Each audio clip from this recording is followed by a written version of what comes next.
امام ابو حنیفہ رحمۃ اللہ علیہ کے زمانے کسی کی بڑی حویلی تھی، بڑا مکان، یہ پٹھان اور بلوچ لوگ، اب دوسرے کو حضرات سندھی حضرات بھی بہت بڑی حویلی ہوتی ہے، 4 دیواری ہوتی، اس کے پاس سونے چاندی تھے، اس نے دفن کر دیا حویلی میں، کسی جگہ پر زمین میں دفن کر دی، اس کو ضرورت نہیں تھی، محفوظ ہوگا، چوروں سے ڈاکوں سے حفاظت ہو جائے گی۔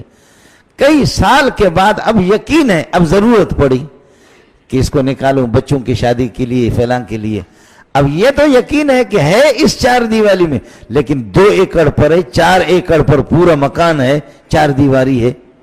میں ابھی گیا پشین، وہ ہمارے دوست ہے، جج ہے، ان کا بھائی شہید ہو گیا تھا، تو میں تعزیت کے لیے چلا گیا۔ 4 ایکڑ پر صرف اس کا بیٹھک ہے، 4 ایکڑ پر تو ان کا یہ ہے کہ بیٹھک ہے، یہ بھی پٹھان لوگ اس طرح بھی کرتے ہیں۔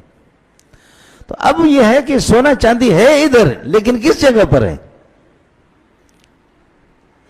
حضرت پوری زمین کی کھدائی میں کیسے کروں؟ امام ابو حنیفہ کے پاس گیا، واہ ابو حنیفہ واہ، امام ابو حنیفہ نے فرمایا کس کر کے نفل پڑھتے رہو، 2 رکعت ختم ہو گئے پھر 2 رکعت، پھر 2 رکعت ختم ہو گئے پھر 2 رکعت، 2 رکعت ختم ہو گئے پھر 2 رکعت، 2 رکعت ختم ہو گئے پھر 2 رکعت۔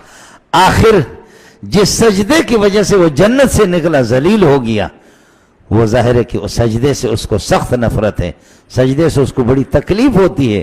آدم کے سجدے کے، آدم کو سجدے اس نے نہیں کیا، وہ مردود ہو گیا۔ تو فرمایا کہ آپ نفل پڑھتے رہیں گے، وہ خود بخود آ کر آپ کو بتا دے گا کہ خزانہ کدھر دفن ہے۔ لہذا اس نے پتہ نہیں 20 رکعتیں 30 رکعتیں 50 کتنی پڑھی، کہا چھوڑوں گا نہیں، دبا دب نفل ہی نفل پڑھ رہے۔ آخر کار اس نے آ کر کے کہا کہ تسی مہربانی کرو، مہربانی کرو، تسی مہربانی کرو بابا، یہ چھوڑو، نماز پڑھنا، نماز ہمارے بلوچ کہتے ہیں کوئی نماز نہیں ہے، سمجھے؟ کہا نماز چھوڑو بابا، فلان جگہ وہ تمہارا خزانہ، جا کر کے کھدائی کی، وہ مل گیا اس کو۔ اتنا دشمن ہے انسان کا۔